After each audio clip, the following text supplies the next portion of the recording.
everybody. This is Patty. Welcome to the Witching Hour. Yep, the time of the day when magic happens. I have beautiful, beautiful magic for you today. I'm sure you will recognize her. She's an author, she's a paranormal research, a licensed counselor, and spirit board communicator, Karen Dahlman. Welcome, Karen. Yay. Thank you, Patty, for having me. I'm excited to be here with you this evening.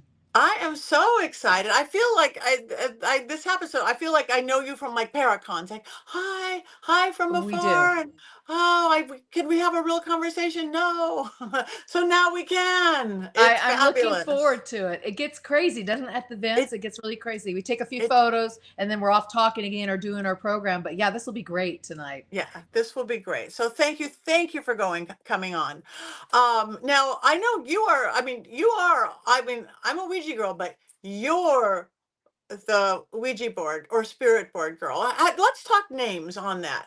Because I kill people going, Ouija, Ouija, Oh, Ouija.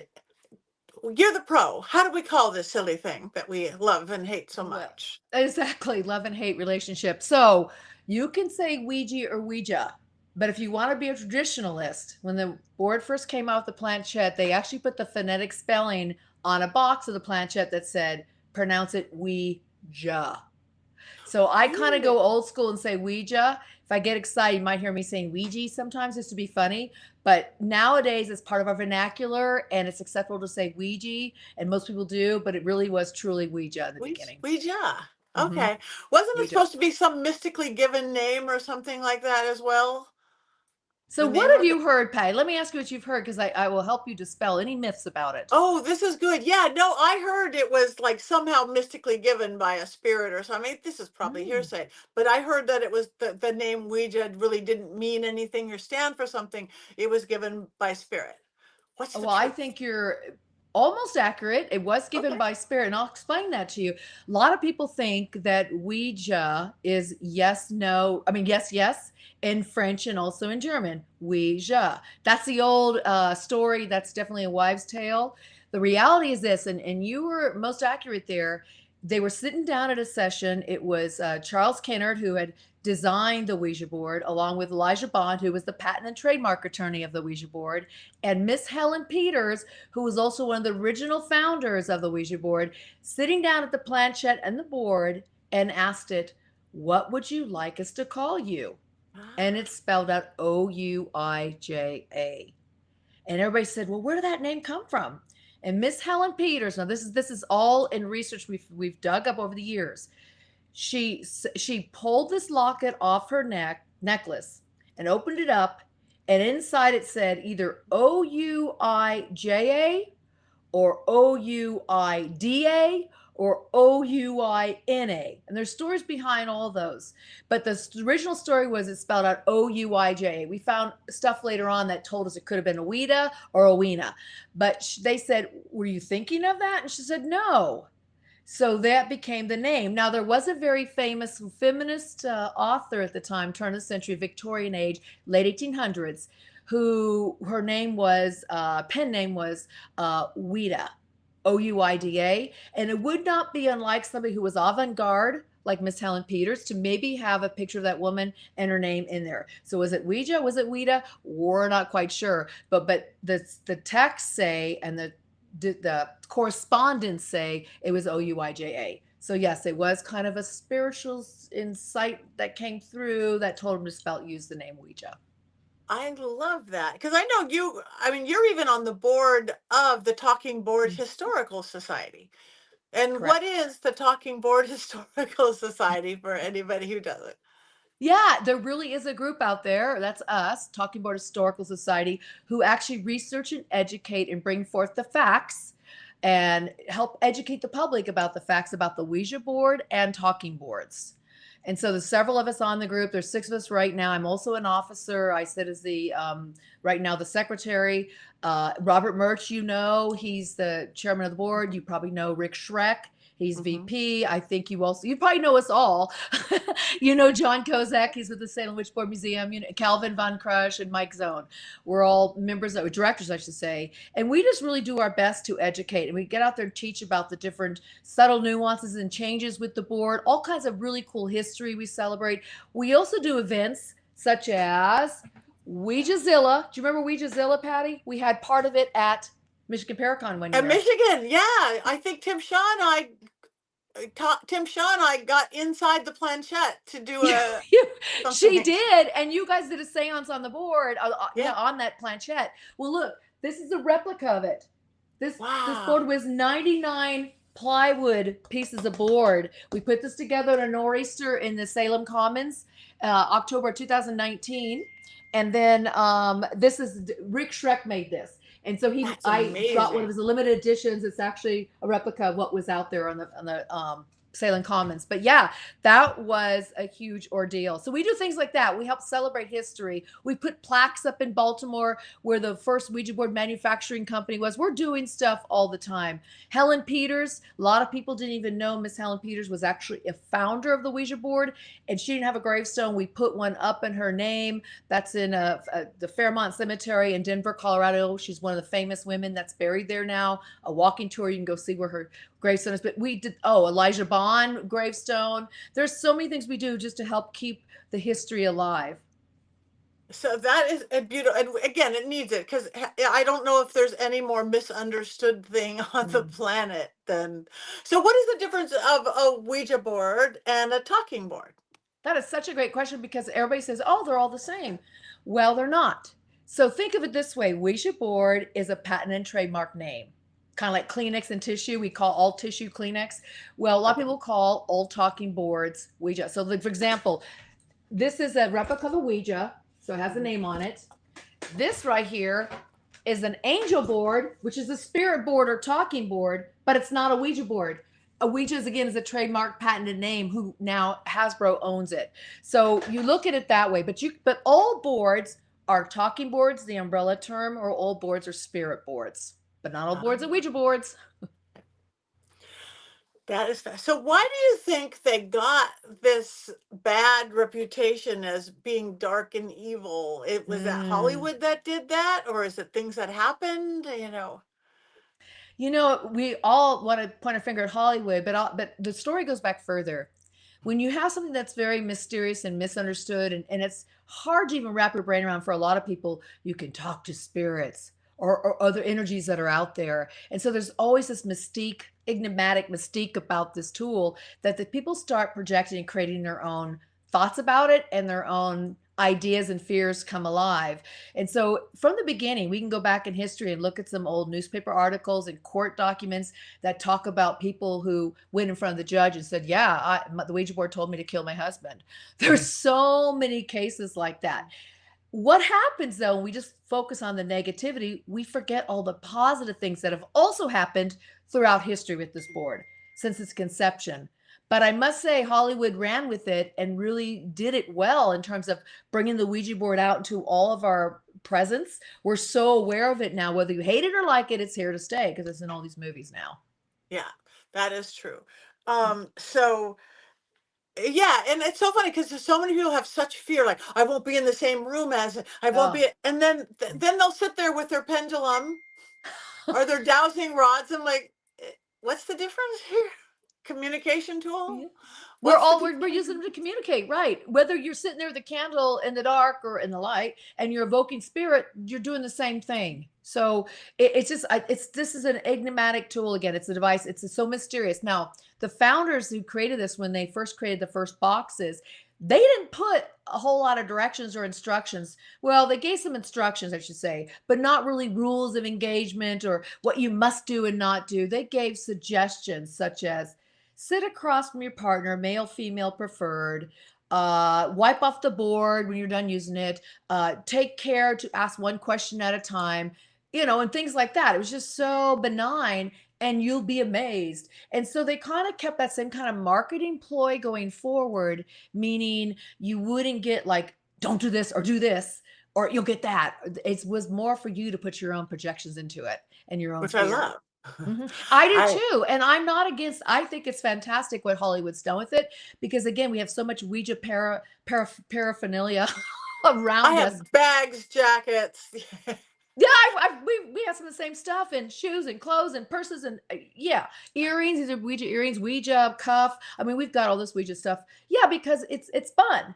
It And the is. movies, the Hollywood has done a wonderful time with it, using it for fear and also for fun. I mean, there's some movies like the 13 Ghost, from the 50s. You got some Yes. fun ones and you got some really scary ones and evil ones. So you get a mixture of what this tool how you Right. can use it in terms of putting the projection out there even further and the stigma. Right.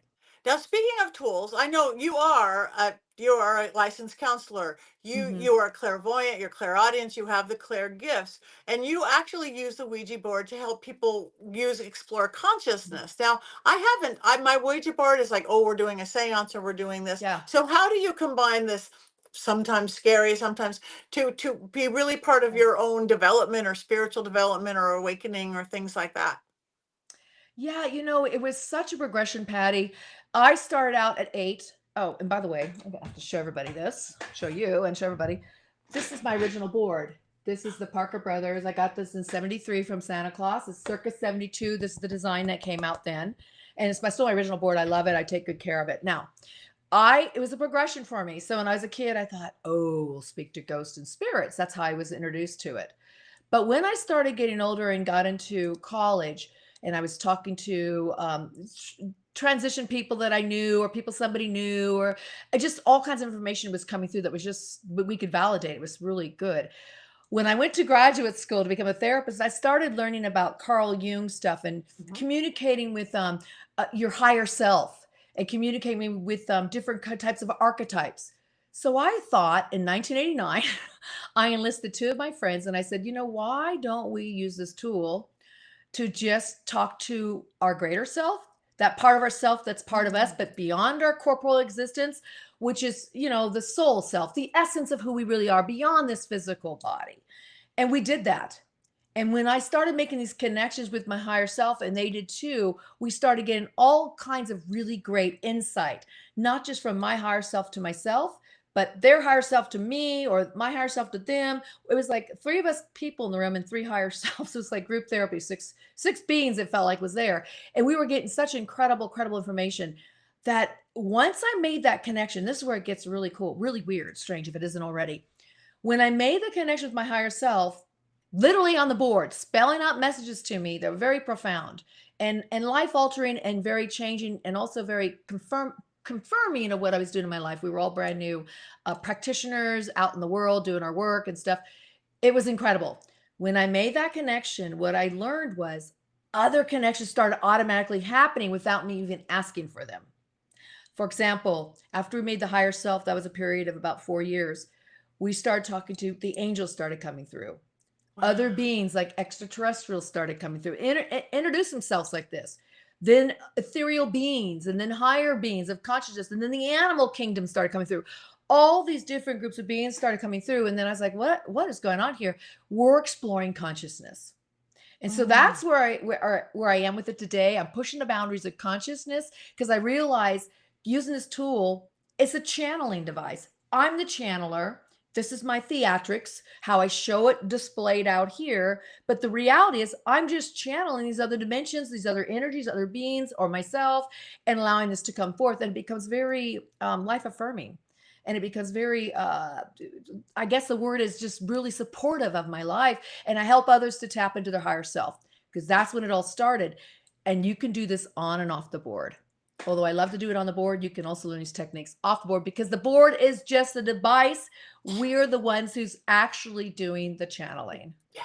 Yeah, Yeah, that right? is beautiful. Now, if some my listeners or watchers or on this are going, oh my gosh, I want to do that. Let me go pull my Ouija board out of the hot upper closet that we pull out at Christmas time or something. How would you suggest to somebody? Okay, I want to use this for a higher cause. I want a higher Oh. purpose. I'm not a licensed therapist. I'm not Mm. something like that. But how can somebody say, I want to discover that my inner me? Yeah, a lot of times people come to me and say, I just want to learn to talk to my deceased loved one. And there's nothing wrong with that. But I love when people say, how can I use it on this level to just because they might be afraid to talk to spirits. Mhm, Why not just learn to access yourself? I mean, we all have this greater being within us that you call it the soul self, you can call it the spark of the divine, but you can tap into it. And I find the best way to do that, well, if you use this tool, is to really get centered in yourself and put the onus of power back on yourself. You're the channeler, it's not the board. Take the power away from this neutral object that you're going to use to just show, display what you're channeling and a way to spell it out like a typewriter or a mhm. keyboard. That's what it is. That's what it becomes. But you're the one allowing the information to come through. If you can relax into the thought of that and get away rid of the fear, or at least get that neutral, you'll have a lot better chance of accessing that higher self. You got to ask for it. You got to ask, I want to talk to my greater self. I want to talk to my wise inner self. I want to talk to my higher self. There's so many different ways we can call it. I like the higher self because that's what Carl Jung called it. And to me, that means me here, but also greater, higher Yeah. maybe than my ego self. So yeah, you actually call upon it. What you intend is what you bring forth, is what you attract to you. So you use your intentions and call that aspect of yourself forth and be patient. As I tell people, Patty, it's the 3 P's: patience, persistence, and practice. Those things are key to doing this work. It won't happen overnight, especially when you start working on this level of more like self development and reaching into the higher wisdom. That stuff does take time, but if you're patient, it can come, it can happen. That is beautiful. I'm gonna Yeah, go thank play with my board, would not even use the word, in a whole new way, because I know you will. I love that because I just have never gone there with it. Now I love how you went into like elementals and Yeah. extraterrestrials and things. Again, you're gifted. You're clairvoyant. Can Yeah. you tell the difference of what's coming in, or how do you know the way you work? How do you know who's talking to you? Well, it's over time. Obviously, this is my 51st year of using this board. I've been using it since 73. So in the beginning, I didn't know. I was just, just messing around with the board. When I say messing, I wasn't like being negative towards it. I just thought it was a really cool tool. I thought this, because it worked for me right out of the box. I was getting a polling of the planchette and messages that were very positive, nothing negative. Me too. Although I was also raised Catholic and my family was not weird about it. They were like, this is cool. Santa Claus gave it to me. It wasn't like I didn't hear any negativity. So I was always very positive and respectful. I just liked it. I thought it was so cool. But what I learned is I started using the tool, let's say about 10 years into it, this is what I call spirit signatures. I could feel the energies come in. And by the way it moved the planchette, the pace of Mm. it, the way it maneuvered around. Sometimes they'd come in through different symbols or come in different corners of the board. They do different things. When I say they, it's a pantheon. It's a pantheon of spirits. It's a collective group I work with now called I call them the guides, but there's a lot of them. When they come through, I know each one when they communicate by the way they feel on the planchette and where they come in on the board sometimes. And if not, they introduce themselves if new ones are coming in. But hasn't been a new one more recently, but there have been some new ones over the years. In the last 10 years, if new ones came forth. I find, Patty, as I keep progressing with this work, that's when some of the new beings step forward and say, I'm here to help you with this. It's spirit guides, you guys. I'm working mostly with what I would call spirit guides. And you That might is get some random spirits too. People say, I want to communicate with my deceased grandmother or my brother or sister, and those also can come through too. yeah, that is, oh, I love that. So do you have certain techniques that you teach people, like waking up the board and goodbying the board? Do you have do that, or suggestions like a thing? Or do you think there's any real danger in using it? All Well, of the above. okay. I think yeah, no, there's a good question. So I'll answer the danger one first because that's what everybody wants to know. Okay, so there is quote unquote danger if you feel like there is that danger out there, or you feel like you're a little under the weather, or you're not quite in your space, or you feel that you're more of a pawn to certain things. You really got to watch that. I always say psychologically, I always say check your baggage at the door if you're going to use this tool. Not because I think negative things are going to happen and people will say, oh, what they do. Well, they have never happened to me in 51 years. And I have to Mm. say, because I've always saw this as such a wonderful tool, and then I'm really the one in control of this. I'm the operator, I call it. So I tell people, now backing up to some of the other questions, I tell people to get in a space, a head space, heart space, body space, connected, where you feel like you're the one driving this. You've either meditated, you prepared yourself for it. If you use some kind of tools like burning incense or saying prayers, invocations, calling in the energies, do that. Whatever you're doing elsewhere in spiritual practice or other kinds of practices that get you into your center, I call it, bring those to the same, bring it to the table, bring it to the board, because you're going to find those things already are helping you. Let's say you're a Wiccan, let's say you're doing some kind of other spiritual practice or meditation. Pull that to this because it's already working for you. That already helps you get into that space, and then work from that space. So if I'm under the influence, if I had a drink, or if I'm like sick, or I'm not feeling well, or I'm upset, I'm not going to use this tool because I feel like that's when my energies are lower. It's almost like it's magnetics in a way, but you have this vibration or resonance that pulls in an equal resonance. What you want to receive is what you're putting out there. And so I really try to get in that space, and I bring everybody in the session that I'm with. We do a group prayer. We might hold hands. There might be, sometimes you sing, sometimes you speak, sometimes you chant, just to get that energy there. And once the energy there, I feel it. I'm like, and then the energies are there, meaning the spirits are here. I can feel them. Boom, they're here. And then we go right into it. But I teach people to find your baseline. Baseline is your center, where you feel empowered, you feel connected to your heart, your soul, everything's connected through the middle. Maybe it's your chakras, and then breathing and invocation or prayer, and then intentions and start. Now that sounds like a lot. And in this book, The Spirits of Ouija, I give you 13 steps. Yes, it's 13 steps because I think 13 is a powerful, magical number. As Patty It does. is my favorite number. I was born even on the 13th. So tell Oh, us you about that were? book. I want to get into your Oh, books and things. So yes, yeah. it's Well, I was always just been going to my say, number. I put 13 steps in here, and that's what it came out to be. The guides helped me with some of these steps because they're steps that they taught me over the years. They said, now try this, incorporate this. And so I talk about that in there so people can have a positive experience. I want people, if they're going to use this, to not just fumble around and go like, oh my God, I'm going to be afraid of it. To use it, just get on top of it and use it. Use it as your tool, as your device. You are the main operator, like driving a car. You're not going to drive a car all under the influence where you might get in a wreck with somebody or end up in trouble. You're going to be, strong about it. You're going to be smart about it. You're going to prepare yourself for it. Same thing with this, because I feel like, I am driving this. Now, does that Mhm. mean I'm pushing the planchette? Absolutely not. I do not push it. For me, I don't know, Patty, I'd like to hear what you think. It's a pulling and I follow it. It's pull. That's me. It's a pulling, Uh-uh. and it's that first trust of letting your fingers go. That's why I said it's that first trust. People who haven't done it before, and I'm agreeing with everything you're saying. You're just saying it so much more clearly and eloquently than I ever have. It's like, oh Trust yeah, is a big element here. People say, well, how do I trust my partner? I go, well, pick somebody that you will trust. They're not going to push it or mess around with you. When you're a kid, I expected everybody just to be messing around and pushing it and all that. As I got older, I found people that I felt like were also curious and wanted to explore, and they weren't really scared. They were maybe neutral or just open minded. And that's who I'd work with. And we had our packs when I was a lot younger. You're not going to push it. I'm not going to push it. No, no, no. And it works. And so I don't have a lot of partners that it works really well with. When I tend to find somebody, we work on it all the time because then we just develop that relationship. And I do find if you have somebody that's close to you, such as a spouse or a very good friend, a brother or sister, a parent, somebody that you're close to, you already have that connection, it's going to work that much better in the beginning anyway, because you already have that heart connection.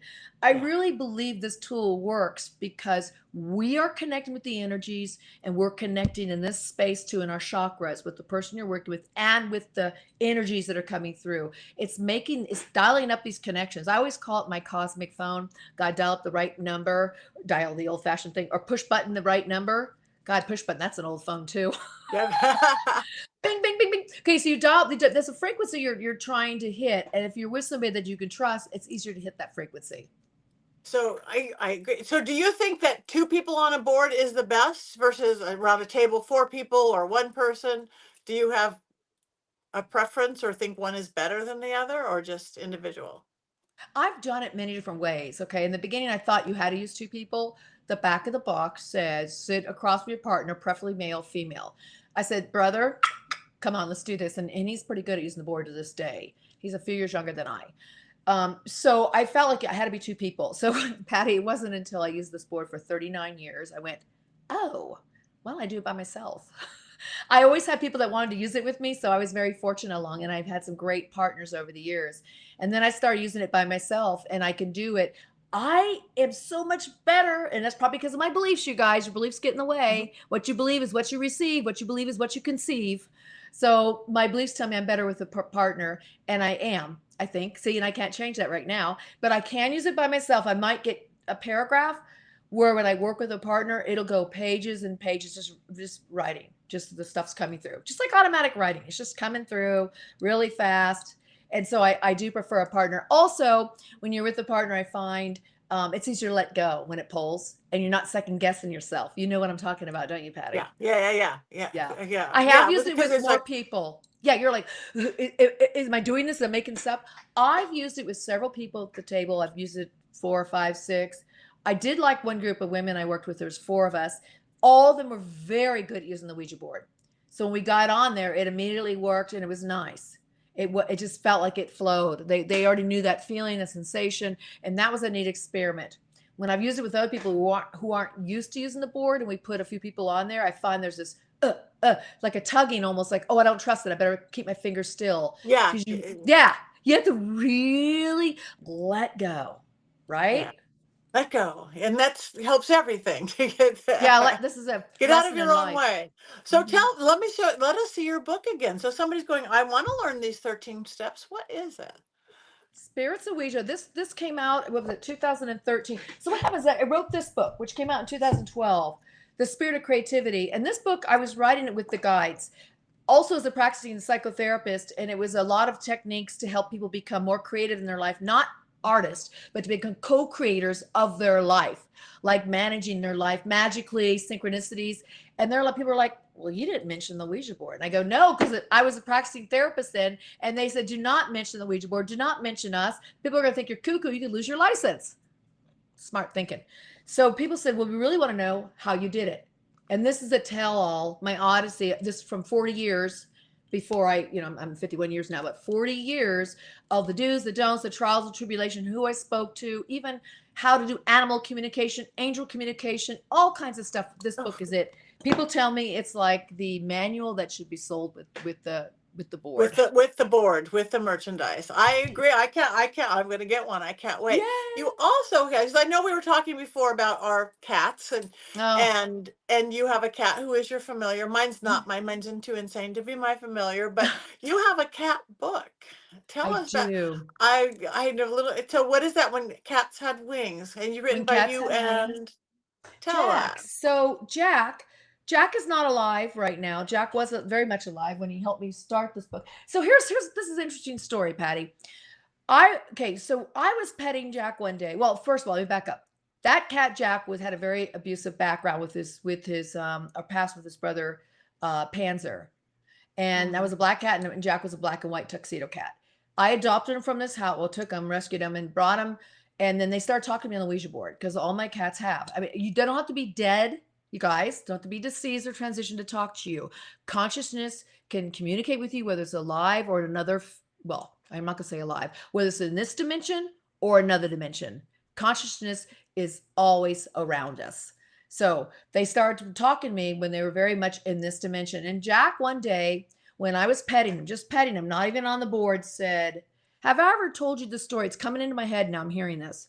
Have I ever told you the story when cats had wings? I went, Jack, what are you Yeah. talking to me right now? As I just felt it. And he's like, yes. So I got on the board and he says, yeah, I want to be an author like you. I have a story to tell. And then he started telling me three versions of the story. He wanted to talk basically about his past, how abusive it was. The second one was more like how he can help children. And he liked the little people as opposed to the big people because big people were abusive to him. And the Oh. third one became this story, When Cats Had Wings. Now, interesting enough, he started when he was very much in this dimension and finished it when he was in the afterlife where he is now. He's been there since 2019. It took us a Wow. while to get the story. I would talk to him on the Ouija board. I'd get him in dreams or I'd pet him when he was alive. And he would tell me the stories. I started writing it.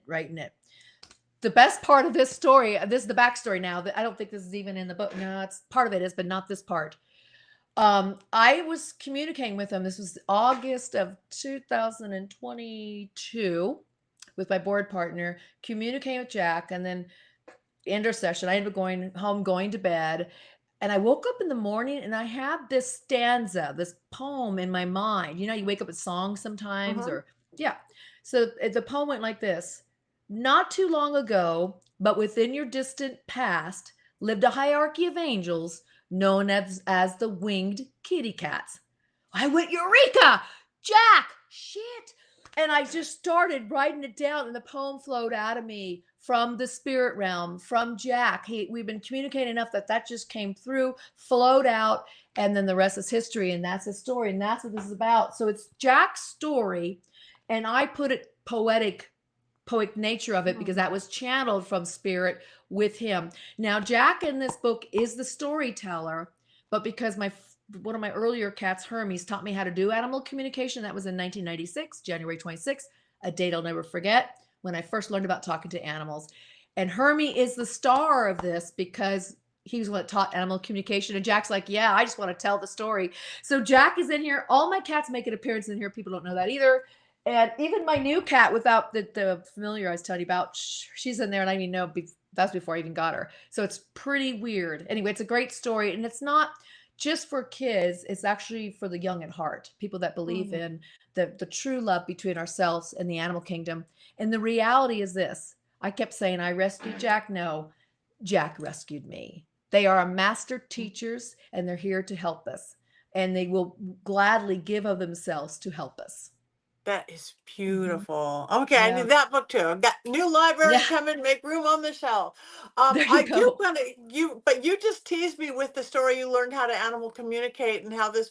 So, do you have time for that I would story? love to tell you because this is where it started. After I made connection with my higher self from 89 to about 93. It was 89, 99, 91, 92. So it was 92. Okay, so 89 through, am I doing the math right? 93-ish. That's when all these other beings started coming through. And then one day, my partner and I were sitting at the Ouija board, fingers on the planchette. And one of my cats, I had two cats then. One of my cats loved to sit in this little rocking chair not too far from the table. Again, he's very much alive in this realm. Just sit there and just watch us and go to sleep. And just a lot of animals love the energy when you're doing deep work like this, because I call it deep Yes. work. It's spiritual work. Okay.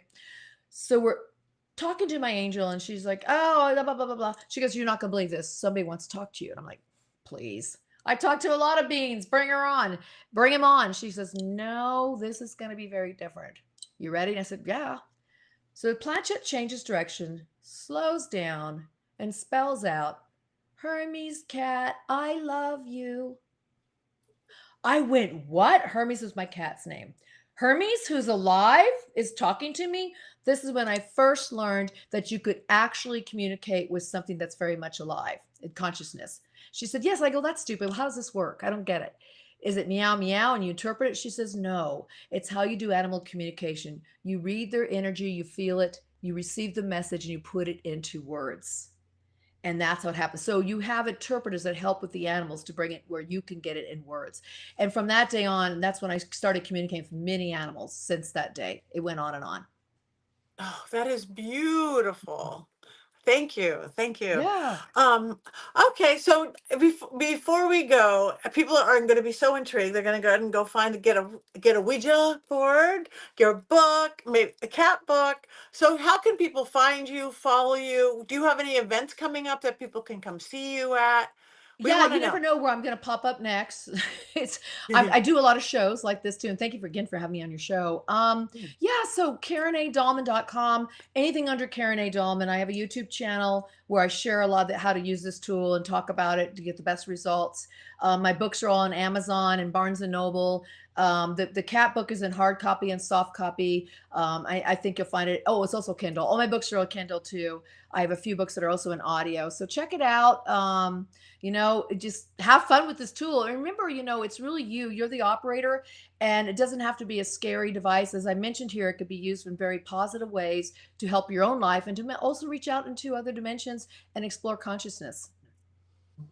Thank you for bringing your magic, Ouija magic, to the witching hour. You guys follow her, like her, Karen A. Dahlman. Thank you. Thank you, Patty.